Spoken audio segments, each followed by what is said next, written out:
En esta noche yo quiero usar una porción de la escritura que con mis hermanos de la célula hemos estado hablando y que hemos podido aprender y que Dios nos ha enseñado a través de ella. Y precisamente anoche hablábamos de eso. Y como yo, mi hermano y César y yo nos vamos rotando ciertas porciones de la escritura, yo quiero empezar en el capítulo 3, a donde él nos llevó y nos dio unas pocas de enseñanzas para poder llegar a la porción que yo quiero hablar, ¿ok? Y el motivo por el que yo quiero traer esta porción de la palabra, yo sé que en estos días la gente anda, ¿cómo les puedo decir? Por la fecha que es, todo el mundo habla del Señor, todo el mundo cree conocer a Dios, y es bueno que la gente sepa reconocerlo, ¿no? Pero lo importante no es que sepa reconocerlo, sino que confíe y vive como Él manda. Pero lo importante es que nosotros como personas también demos a conocer esa palabra que va a hacer que esas personas puedan llegar a conocimiento de Él. Y como siempre la palabra, vamos a ver que siempre hay obstáculos. Siempre hay algo que Satanás quiere usar para que esa palabra no pueda llegar a esos oídos, ¿no? Y incluso a nosotros mismos, los predicadores o los que llevamos la palabra del Señor, muchas veces, Satanás siempre está ahí atento a nosotros, porque sabe que nosotros tratamos de ser personas que buscan agradar a Dios. Y yo voy a darles un testimonio. La semana antepasada que a mí me tocó dar el devocional, muchas veces uno se siente como que las personas que le estás hablando no entienden lo que tú estás hablando, ¿cierto? Y tú te cuestionas y te dices, Señor, pero ¿por qué tú me usas a mí siendo un hombre que muchas veces fallo, se equivoca? Incluso al leer muchas veces yo siento que me trabo, ¿no? Y Dios me tuvo que zarandear y me tuvo que enseñar por medio de una personita que no soy yo, que es Dios el que está trabajando en la vida de ustedes, no yo. Y no la voy a mencionar, pero esa persona en el chat me puso un mensaje y fue una persona de la que menos yo me imaginaba. Y ahí Dios me mostró que lo que yo hablo y que lo que yo doy no es mío. Y le doy gloria y honra a Él. Y eso me enseñó que yo día a día me tengo que enseñar a preparar más, no a quejarme, al prepararme más. Y gracias a Dios por eso. ¿Ok? Así que en esta noche yo quiero que vayan al libro de los Hechos, al capítulo 3. Y voy a dar un poco el contexto de lo que habla aquí para que podamos llegar al capítulo 4, ¿ok? Pero antes de eso vamos a orar, ¿ok? Oremos, hermanos. Señor y bendito Padre, Señor, te doy gracias, Señor, por este día, Señor. Te doy gracias, Señor, por el privilegio, Padre, que tú nos das de esta noche poder venir y abrir tu palabra, Padre. Te doy gracias, Señor, porque a través de ella es que nosotros podemos llegar al conocimiento tuyo, Padre. Te doy gracias porque a través de ella, Señor, es que nosotros como hombres que buscan agradarte a ti, Señor, podemos tener una relación, Padre. Y te doy gracias y te agradezco, Señor, por esa oportunidad, Señor. Y te pido, Padre, que en esta noche, tanto a mis hermanos como a mí, Padre, tú nos abres a nuestra mente y a nuestro corazón, Señor. Permite que tu palabra, Señor, sea nuestra bandera para nuestras vidas, Padre. Que nosotros podamos vivir conforme a ella, Padre, y que cada día de nuestras vidas, Señor, mostremos, Señor, lo que tú estás haciendo en nosotros, Padre. Yo te agradezco, Señor, y te doy gracias, Señor, y te pido que en esta noche, Señor, seas tú hablándole a los hermanos a través de mí, Padre. Pon tus palabras en mi boca, Padre. Yo te agradezco, Señor, y te doy gracias porque sé que tú lo harás conforme a tu voluntad, Padre. Ahora yo te pido, Señor, que tú te quedes en control de todo lo que nosotros hagamos en esta noche, Señor. En el santo nombre de tu Hijo Jesucristo. Amén. Ok, hermanos, yo voy a tratar de ir primero al capítulo 3. En el capítulo 3 acontece un milagro, ¿cierto? Y sobre ese milagro es que se va desarrollando el capítulo 3 y parte del capítulo 4. En el capítulo 3 habla de Pedro y Juan de cómo sanan a un cojo. ¿Ok? Dice que ellos suben al templo a cierta hora y encuentran a un cojo a las puertas del templo, ¿no?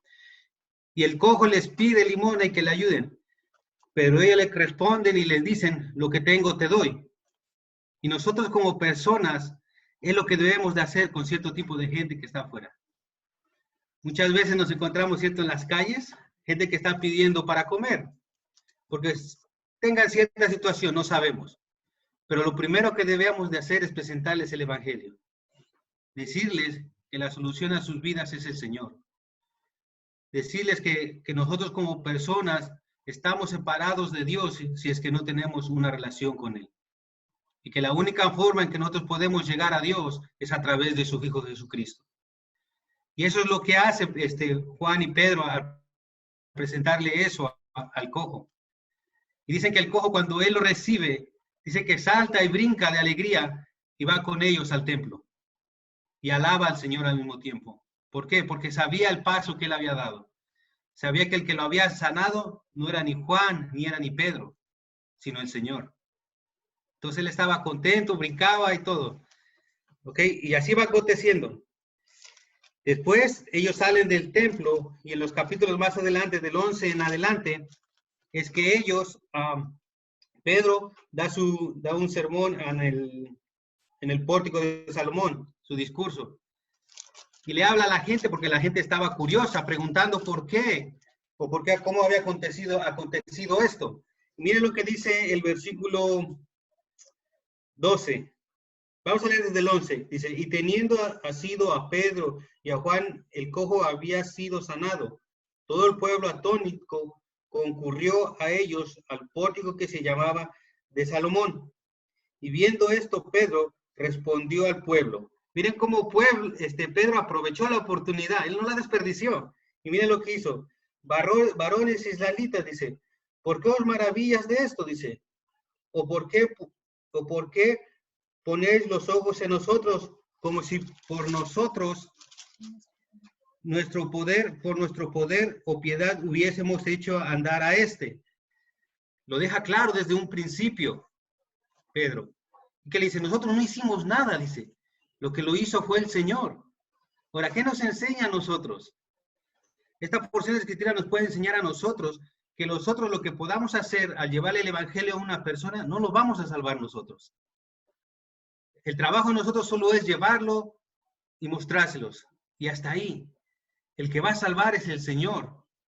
El que va a completar esa obra es el Señor. Nosotros solo somos como los que llevan el delivery. Lo llevan y nada más. Ellos son los encargados. Dios es el encargado de salvar a esa persona. El trabajo de nosotros solo es entregar la palabra y nada más. ¿Cierto? Ya en los versículos más adelante vemos cómo Pedro en su discurso les muestra el evangelio. Les habla de la resurrección, ¿cierto? Les habla, incluso usa el Antiguo Testamento para mostrarles a ellos que lo que estaba aconteciendo ya lo habían podido escuchar ellos. Él les hablaba de algo que ellos ya habían podido oír. Por acuérdense, en esos tiempos ellos leían el Antiguo Testamento, sabían del Antiguo Testamento. Entonces Pedro usa también el Antiguo Testamento y los hace que ellos puedan ver su necesidad de buscar a Dios. ¿Ok? Versículos... Ok, les habla, como les mencionaba, les habla de la resurrección, les habla de que Él murió y que resucitó, les habla también de que Él vendrá en los versículos 19 y 20, y también les habla de un arrepentimiento. En sí, lo que Pedro está tratando de hacer ahí es que ellos se rindan a los pies del Señor. Y ese es el contexto de lo que habla en el capítulo 3. Ya en el capítulo 4 ocurre algo que es muy común en estos tiempos también. Y miren lo que acontece ahí, ¿ok? Capítulo 4, versículo del 1 al 4. Y con esto lo hablábamos anoche con los hermanos. Miren lo que dice, versículo 1 al 4, capítulo 4. ¿Ok? Dice, y hablando ellos al pueblo, vinieron sobre ellos los sacerdotes con el jefe de la guardia del templo y los saduceos, dice, resentidos de que enseñasen al pueblo y anunciasen a Jesús de la resurrección de entre los muertos, y les echaron mano y los pusieron en la cárcel hasta el día siguiente, porque era ya tarde. Pero muchos de los que habían oído la palabra creyeron, y el número de los varones era como de 5,000. Vemos los primeros versículos, ¿cierto? Había cierto tipo de gente que no quería o que no le convenía que ellos hablaran de lo que había acontecido con el cojo. ¿Qué había acontecido? Que lo habían sanado. ¿Y qué había acontecido? Que el que lo había sanado era el Señor, que no eran ellos. Y le habían podido mostrar a esa gente el poder de la cruz, el poder de tener fe en Jesucristo, que aquel que había venido y muerto en la cruz. Entonces, ¿qué hacen ellos? Dice que los arrestan y los meten presos. En la tarde, pero ellos no salen hasta el día siguiente, están presos, dicen. Pero lo interesante de aquí que a pesar de que ellos estuvieron presos, la cantidad de gente que conoció al Señor fue de 5,000, dice ahí. Y no fue un número exacto, hermanos, pero más o menos es una cifra de 5,000, dice. ¿Cómo ya pueden ver aquí cómo el Señor obra? Que a pesar de que ellos trataron, de que ellos no siguieran hablando del Señor, Dios trabaja y trabaja en gran manera, que hubo 5,000 que fueron salvos en ese día. Ok, versículo del 5 al 7, miren lo que acontece aquí. Dice, versículo 7, dice, y aconteció que al día siguiente que se reunieron en Jerusalén los gobernantes y los ancianos y los escribas, y el sumo sacerdote Anás y Caifás, y Juan y Alejandro, y todos los que eran de la familia de los sumos sacerdotes, y poniéndoles en medio, les preguntaron, ¿con qué potestad o en qué nombre habéis hecho vosotros esto? Cuando hablamos del sumo sacerdote, de Ananías, de Caifán, de Juan, de Alejandro, de todos los varones que menciona aquí la palabra, eso es el concilio. Hay otra palabrita, no recuerdo cómo le llaman, es espérame, aquí lo tengo anotado. El Salandrín. El Salandrín es el grupo o es el concilio de ese tiempo de la gente, se puede decir, importante, que tomaba las decisiones, que conocía la palabra del Señor y todo eso, ¿cierto? Ok. ¿Saben por qué cuestionaban todo este asunto de por qué ellos venían y hacían estos milagros? Porque ellos veían una oportunidad en eso para poder terminar con esto. Y vamos a ver un poco de las palabras que nos dice y cómo es que ellos trataban de hacer eso. Y esto veíamos anoche nosotros en la célula. Les voy a invitar a que vayan a Deuteronomio 13.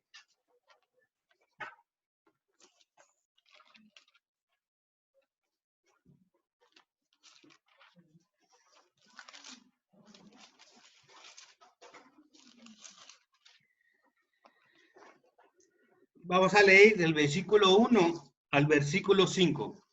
Y aquí nos habla en la ley mosaica, en la ley de Moisés, que cierto acontecimiento que ocurría o que cierta persona hacía un milagro o tenía un sueño o algo, tenía que ser traído para comprobar de lo que él estaba hablando era verdad o era falso. ¿Para qué? Para en cierta ocasión, si podían encontrarlo culpable, ellos podían matarlo por el simple hecho de estar blasfemando o de estar cambiando algo. Cierta gente no podía decir, yo tuve un sueño y luego empezar a enseñar ciertas cosas acerca de ese sueño sin antes traerlo y comprobar si de lo que estaba hablando era verdad o era mentira. Y aquí lo enseña en esta porción de la palabra. Miren, capítulo 13, versículo 1 al 5, dice, y cuando se levantare en medio de ti profeta o soñador de sueños y te anunciare señal o prodigio, y si se cumpliere la señal o prodigio que él te anunció, diciendo, vamos en pos de Dios, en dioses ajenos que no conociste, y sirvámosle. Y no darás oído a las palabras de tal profeta, ni al tal soñador de sueños, porque Jehová vuestro Dios os está probado para saber si amáis a Jehová vuestro Dios con todo vuestro corazón y con toda vuestra alma. En pos de Jehová vuestro Dios andaréis y él temeréis. Guardaréis sus mandamientos y escucharéis su voz. A él servirás y a él seguiréis. Tal profeta o soñador de sueños ha de ser muerto por cuanto consejo rebelión contra Jehová vuestro Dios, que te sacó de la tierra de Egipto y te rescató de la casa de servidumbre, y trató de apartarte del camino por el cual Jehová tu Dios te mandó que anduvieses, y así quisiera el mal, y así quitarás el mal de en medio de ti. ¿Ven? Como cierto acontecimiento que sucedía, esa persona que tendría que venir para que el concilio que está hablando aquí pudiera rectificar lo que él estaba diciendo. En caso de que ellos lo encontraran que era mentira, ¿qué hacían? Cuello, lo mataban de una. ¿Ok? Entonces, aquí regresemos al capítulo de Hechos, por favor. Entonces, aquí ellos lo traen para ver si podían coger eso, si podían tener esa oportunidad de poder terminar de esto de una. Pero miren cómo responde Pedro en esta ocasión. ¿Ok? Versículo 8. 8. Del 8 al 10 vamos a leer, ¿ok? Dice, entonces Pedro, lleno del Espíritu Santo, le dijo, gobernantes del pueblo y ancianos de Israel, dice, puesto que hoy se nos interroga acerca del beneficio hecho a un hombre enfermo, ¿de qué manera éste haya sido sanado? Dice, sea notorio a todos vosotros y a todo el pueblo de Israel que en el nombre de Jesucristo de Nazaret, a quien vosotros crucificaste y a quien Dios resucitó de los muertos, por él este hombre está en vuestra presencia, dice que, y sano. Vemos cómo él otra vez vuelve y se coge de la mano del Señor y le dice, esto no lo hicimos nosotros, esto lo hizo aquel que ustedes mataron, dice, a Jesús de Nazaret. Los lleva a que puedan ver que la obra no es de ellos, que la obra es del Señor. Y miren cómo Pedro dice que aquí dice que él actúa conforme al Espíritu Santo. Y les voy a explicar por qué. Porque él coge algo que el Señor ya les había enseñado a ellos antes, o que ya el Señor había puesto en su palabra, para que ellos sean conscientes de que no en futuro esto les acontecería. Miren, vayan al libro de Mateo, por favor. Mateo 10.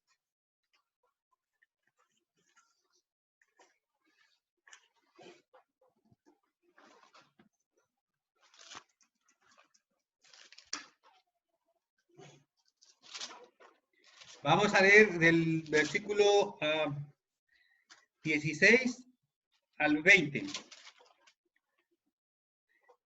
Y aquí es cuando el Señor ya les manda la misión a los 12, ¿cierto? Pero les da ciertas instrucciones y aquí son parte de esas. Versículo 16. Dice, he aquí, yo os envío como ovejas en medio de lobos, sed pues prudentes como serpientes y sencillos como paloma. Dice, y guardaos de los hombres, porque entregarán a los concilios y en sus sinagogas os azotarán, y aún antes gobernadores y reyes seréis llevados por causa de mí, para testimonio a ellos y a los gentiles, dice. Mas cuando os entreguen, no os preocupéis por cómo o qué hablaréis, porque en aquella hora os será dado lo que habéis de hablar. Porque no sois vosotros los que habléis, sino el Espíritu de vuestro Padre que habla en vosotros. Dios ya a Jesucristo ya les había anticipado de lo que los iba a acontecer. Ya les había dado, decimos en México, un tentempié de lo que iba a venir en un futuro. Entonces, ¿qué hace Pedro? Eso es parte de lo que yo creo. Me imagino que él en su tiempo haber pensado, esto ya no lo habrá hablado el Señor, que esto acontecería. Entonces él, ¿qué hizo? Se fortaleció en el Espíritu y permitió que el Señor fuera el que hablara, permitió que el Señor fuera el que diera la explicación que tenía que dar. Porque incluso si podemos leer, él es precavido. Él habla con precaución, él le habla y le va diciendo. Y si ponemos atención a lo que leíamos anterior, dice que era para testimonio de esos reyes y para testimonio de aquellos que estaban oyendo su defensa. Y Pedro lo hace así, porque lo vamos a ver más adelante. Pedro lo hace así. Y miren cómo sigue en el versículo 11.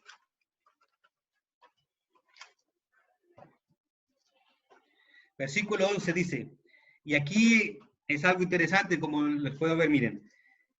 Este Jesús es la piedra reprobada por vosotros, los edificadores, la cual ha venido a ser cabeza del ángulo, dice.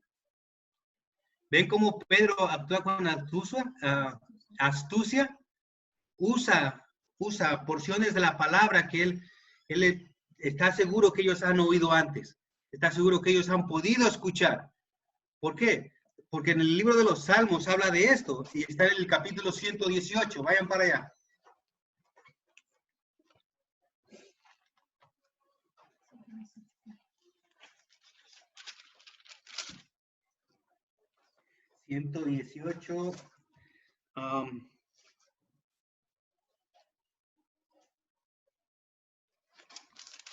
¿Dónde, hermano? ¿Dónde era?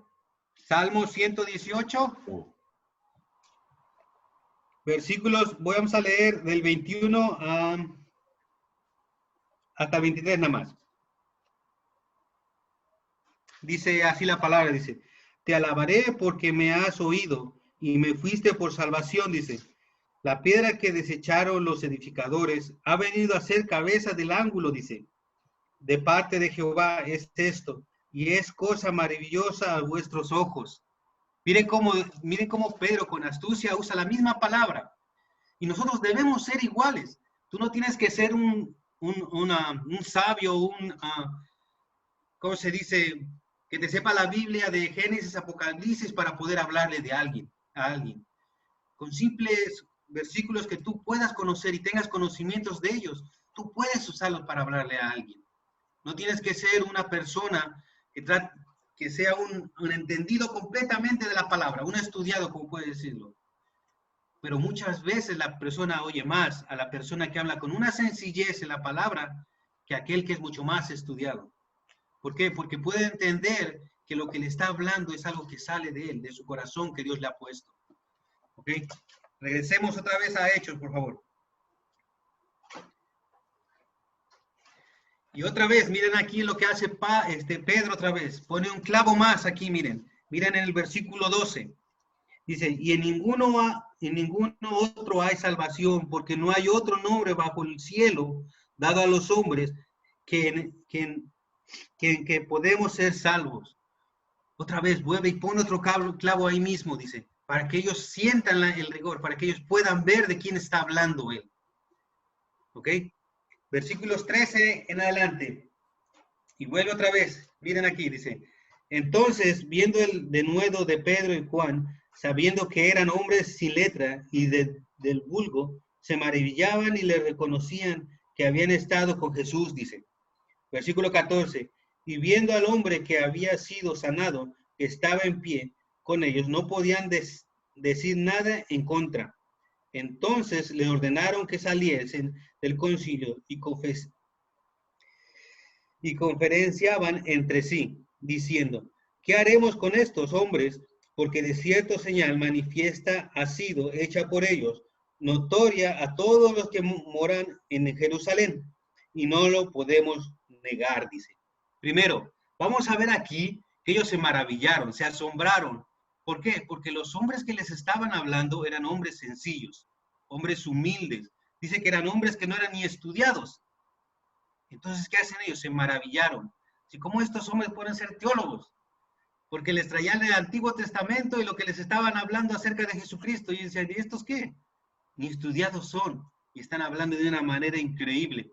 Estaban maravillados. Es ahí donde yo los llevo, hermanos. Nosotros no tenemos que ser gente estudiada. Claro que tenemos que ir a la palabra y saber que la palabra es la que nos enseña. Pero no tenemos que muchas veces presentar un evangelio, ¿cómo se dice? Muy catedrático, sino un evangelio que diga la verdad. Un evangelio que lleve a la persona a ver su realidad delante de Dios. Eso es el evangelio. Que vean, que ellos puedan ver la separación que tienen con el Padre. Y que por esa fe puedan llegar y buscar a Cristo en arrepentimiento. Eso es nuestro trabajo. Y tiene que ser de una manera que ellos lo puedan comprender. Porque incluso esta gente, recuerdan que los versículos que leíamos de Mateo para testimonio, fue de testimonio para esta gente, porque se maravillaron de que gente humilde pudiera hablarles de Dios.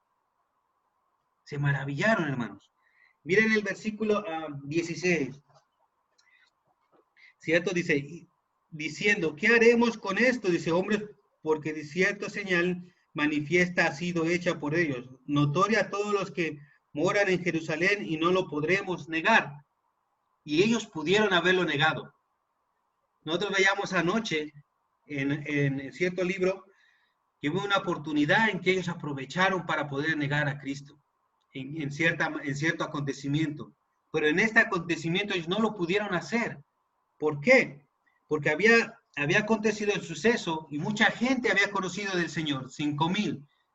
Y había muchos testigos. Entonces ellos no tuvieron oportunidad de poder negarlo.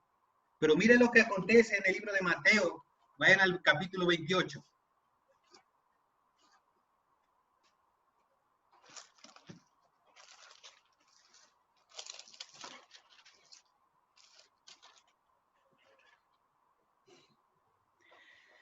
Y aquí es en la resurrección, miren. Vamos a leer del 11 al 15 nada más. Dice el versículo 11, y aquí ellos aprovecharon, miren aquí ellos aprovecharon, dice, mientras ellas iban, he aquí uno de los guardias fueron a la ciudad y dieron aviso a los principales sacerdotes de todas las cosas que habían acontecido. Dice, y reunidos con los ancianos y habiendo consejo, dieron mucho dinero a los soldados. ¿Para qué? Para taparles la boca, diciendo, decid vosotros, sus discípulos vinieron de noche y lo hurtaron, y estando nosotros dormidos, y si estos lo oyeren el gobernador, nosotros le persuadiremos y os pondremos a salvo. Y ellos tomando el dinero, hicieron como se les había introducido, y este dicho se ha divulgado entre los judíos hasta el día de hoy. ¿Qué hicieron ellos para taparle la boca a los soldados? Plata. Les dieron plata. ¿Para qué? Para que ellos no pudieran hablar de que Jesucristo de realidad había resucitado. ¿Ok? En Hechos, ellos no pudieron tener esa oportunidad o ese chance, como podríamos decir. Porque había demasiados testigos, dice. ¿Por qué? Ellos no podían echarse encima al pueblo. Ellos no podían echarse encima al pueblo. Porque si ellos lo hacían, el pueblo se les venía encima. Todos aquellos 5,000 que habían declarado o que habían aceptado al Señor, se les vendrían encima en ese momento. Entonces ellos no lo hicieron, no tuvieron chance de hacerlo. Miren lo que sigue aconteciendo en Hechos. Regresemos, por favor. Versículos 17, 18. Ok, dice 17. Sin embargo, para que no se divulgue más entre el pueblo, amanecémosle para que no hablen de aquí en adelante a hombre alguno en este nombre. Y llamándolos, les intimidaron que en ninguna manera hablasen ni enseñasen en el nombre de Jesús. Miren, aún a ellos seguían, pero ellos no lo podían hacer. Miren versículo 19. Mas Pedro y Juan respondieron diciéndoles, juzgad si es justo delante de Dios obedecer a vosotros antes que a Dios. Ahora, hermanos, la misma pregunta es para nosotros. ¿Qué es justo? ¿Obedecer al hombre o obedecer a Dios? ¿Qué te manda hacer Dios? ¿Hablar de su palabra o hablar de lo que a ti que te conviene? Claro que es lo que Dios manda. Claro que es de lo que Dios manda. Y miren el versículo 20. Y ese versículo es lo que debe clavarnos a nosotros. Miren lo que hacen ellos y cómo responden. Versículo 20. Dice, porque no podemos dejar de decir lo que hemos visto y oído. Y eso debe de ocurrir en nuestras vidas también. Porque no debemos de dejar de hablar y decir lo que en nuestras vidas ha pasado. Lo que Dios ha hecho en nuestras vidas y cómo Él ha transformado nuestra manera de vivir y nuestra forma de ser también. ¿Ok? Y yo les voy a llevar a otro ejemplo que a mí me encanta. Es en Jeremías. Y van a decir, habla mucho de Jeremías el hermano, pero es que es el libro que estoy leyendo. Jeremías 20. No pierdan a Hechos. Jeremías 20.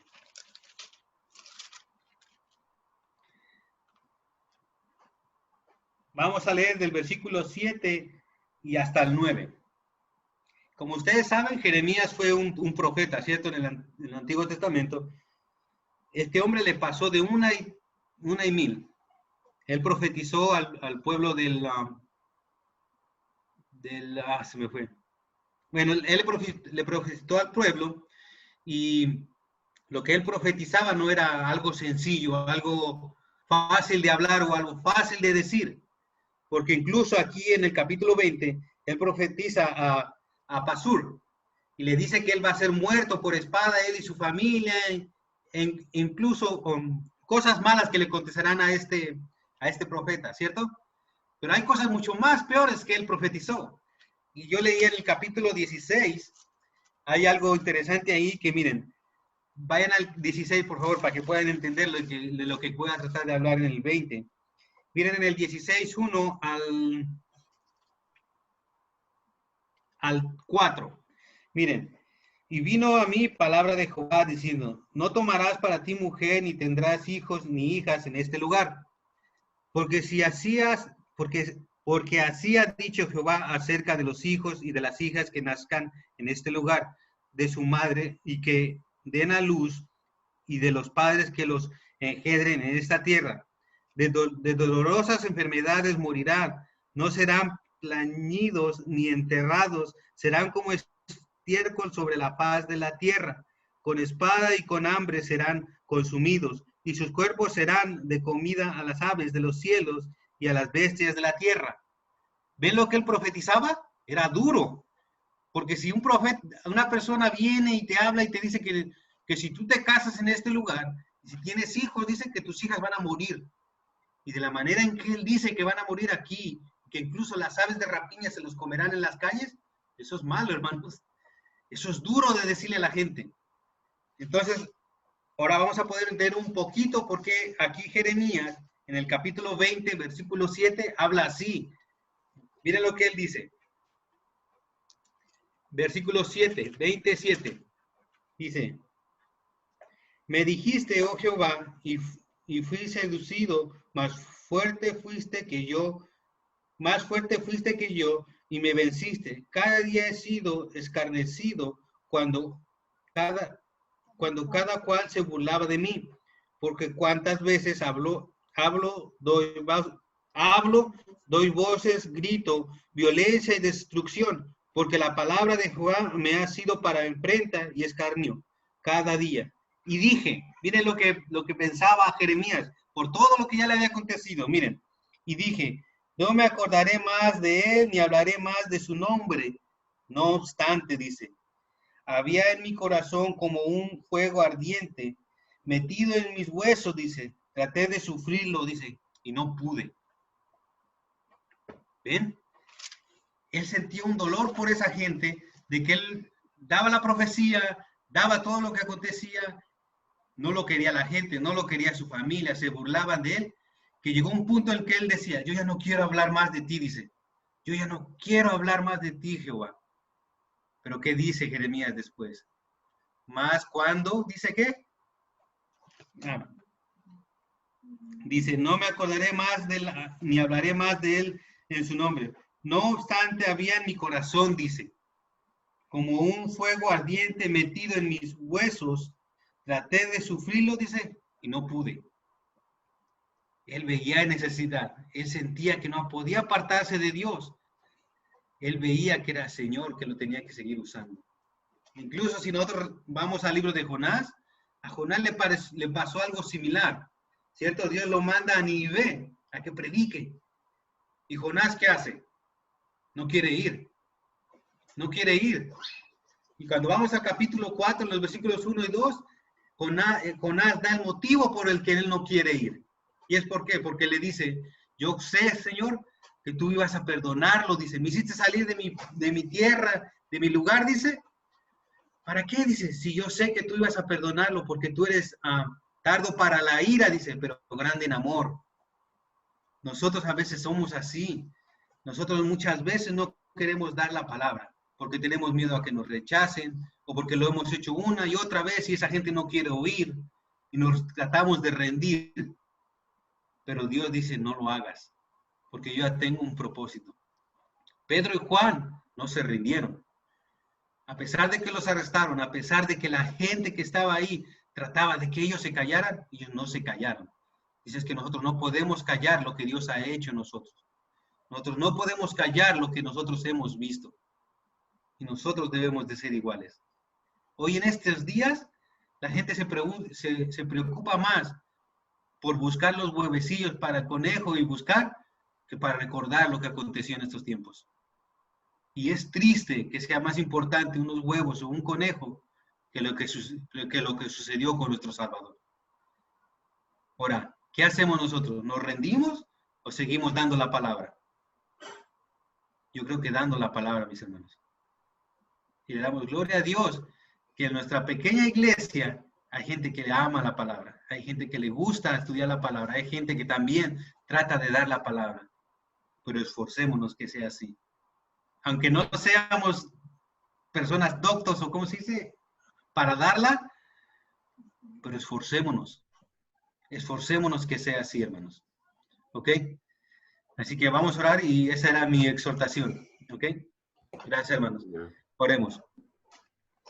Señor bendito Padre, Señor, te agradecemos, Señor, por esta noche, Señor. Te damos gracias por tu palabra, Padre. Te doy gracias, Señor, en especial, Señor, porque en esta porción de la palabra, Padre, ha sido para mí. Me has mostrado, Señor, que muchas veces nosotros como hombres tenemos debilidades, Padre. Y pensamos y nos metemos ideas en nuestra cabeza y pensamos que como tú puedes usar a gente como nosotros. Pero a través de ella tú nos puedes mostrar, Señor, que tú no necesitas gente preparada, sino que tú necesitas gente que te ame, gente que quiera buscarte, Señor, y hacer la obra que tú has mandado a hacer, Padre. Yo te agradezco, Señor, porque como el mensaje que la muchachita esta me puso la semana pasada, Padre, que dijo que el mensaje que yo había dado, Padre, era para ella. Yo te agradezco, Padre, porque tú pusiste un clavo más en mí, Padre, y me enseñaste que no eres tú, que no soy yo hablando, sino eres tú, Padre. Te doy gracias, Señor, y yo te pido, Padre, que cada uno de nosotros tenga ese mismo pensar, Señor, el tratar de agradarte y buscar de ti, Padre. Que seas tú trabajando en nuestras vidas, Señor, y que nosotros permitamos, Señor, que tú hagas la obra en nosotros, Padre. Gracias te damos, Señor, y ahora te pedimos, Padre, que tú quedes con nosotros el resto de esta noche, Señor. Gracias, Señor, por lo que tú nos has podido dar, Señor. Y yo te pido también, Señor, en esta noche, por todas esas peticiones, Padre, que hemos podido leer, Señor, y que hemos podido escuchar, Padre. Que tú estés atento, Señor, a cada una de ellas, Señor, y que su debido tiempo, Padre, tú las des respuesta, Padre. Gracias te doy, Padre, en el nombre de ti, Señor Jesucristo. Amén. Amén, hermano. Muchas gracias. Amén. La verdad es que el mensaje de hoy día es muy cierto, muy verdadero y muy actual, porque en estos tiempos de testimonio es muy importante qué es lo que vamos a decir, pero a veces nosotros nos frenamos pensando de que o no sabemos, que no somos dignos, que no sabemos qué decir. Entonces, el Señor por cierto, que Él no busca gente preparada, Él va a preparar a los que va a usar. Y nosotros debemos estar confiados en que nosotros no vamos a hablar una palabra extraña, lo que vamos a hacer, dice el Señor en Mateo, que seamos sus testigos.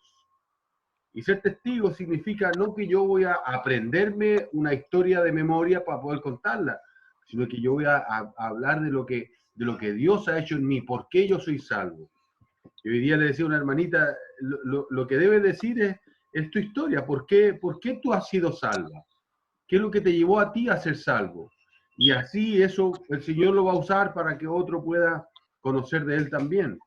Los caminos del Señor son, como se dice muchas veces, escondidos para nosotros. Así que hermano Liu, que Dios te bendiga. Muchas